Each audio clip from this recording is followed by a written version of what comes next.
Welcome to ScienceGully.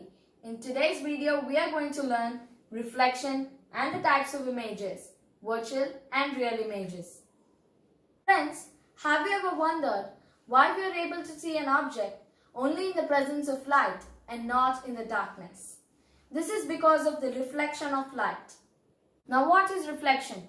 Reflection is nothing but the throwing back of light, heat or sound wave by a body or surface without absorbing it. Now I will explain how refraction helps us to see any object. In the presence of light rays, the light rays fall on the object and they get reflected back into the human eye.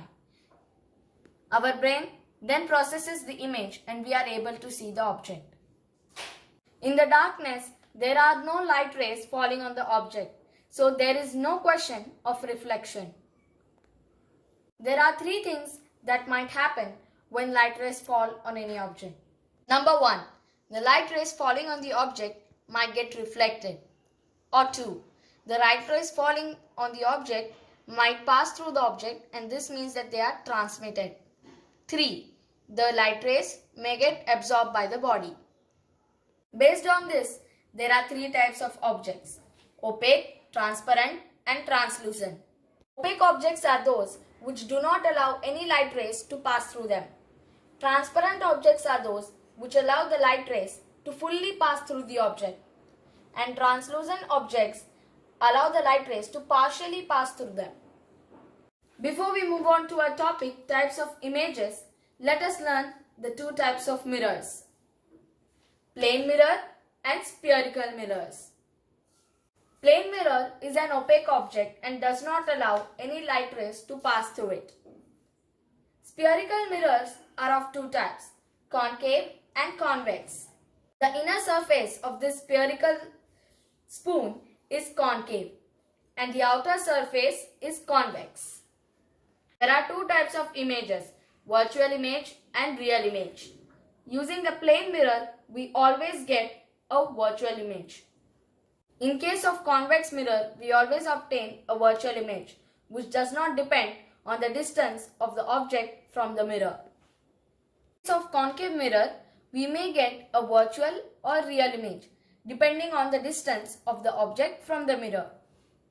The object is placed closer to the mirror and within the focal length, then we obtain a virtual image.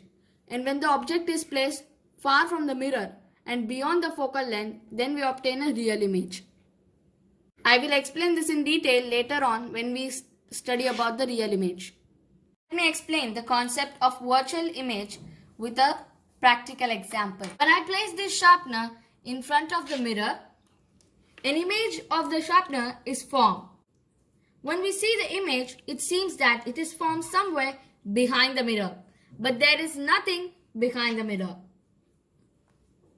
Let us try to find out what is happening exactly with the help of this ray diagram. Consider this arrow representing the sharpener. To form an image, we require at least two rays coming from the object which meet at a point. Here we are using three arrows for more clarity. For the ray starting from point A towards point Q, the angle of incidence is 0 and hence it retraces its path. Similarly, the other two rays from point A to point P and from point A to point O follow the law of reflection and get reflected in the following directions. Extending these reflected rays backward. Here and the third one. When we extend these reflected rays backward, they appear to meet at a point E. That is the reason we get a perception that the image is formed behind the mirror.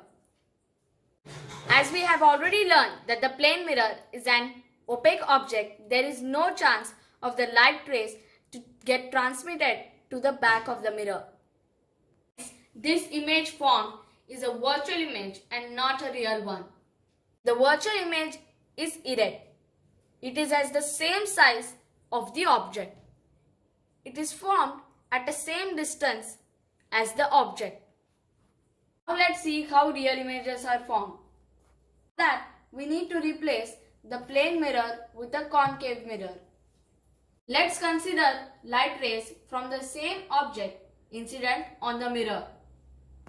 After reflection, each ray is traveling in certain direction following the laws of reflection. All the reflected rays are intersecting, or we can say converging, at a point O after reflection.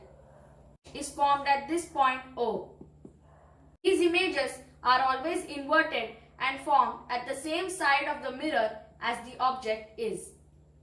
When we look at a real image formed by a concave mirror, it seems to us that light rays are diverging, but here rays are diverging from a point in front of the mirror.